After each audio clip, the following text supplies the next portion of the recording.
Have you ever thrown a basketball and watched it arc perfectly through the air? That curve isn't just random, it has a name, a parabola. In math, we often start with straight lines, but the real world is full of curves. The parabola is our first step into this exciting non-linear world. So what separates a straight line from a curve? It's a tiny but powerful change in the equation. In a linear relationship, like y equals 2x, if you double x, y just doubles along with it. It's a constant, predictable growth. But in a non-linear equation, like y equals x squared, everything changes.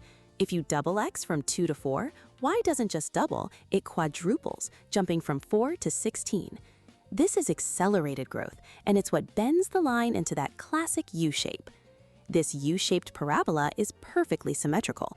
The left side is a mirror image of the right. The very bottom of the curve, its turning point, is called the vertex. And here's a neat feature of the basic parabola. Y can never be negative. Why?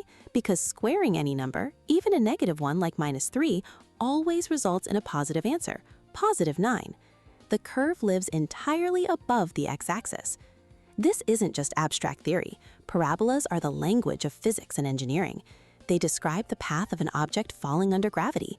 They are the reason a satellite dish can focus faint signals to a single point, and why your car's headlights can use a parabolic reflector to project a strong, straight beam of light.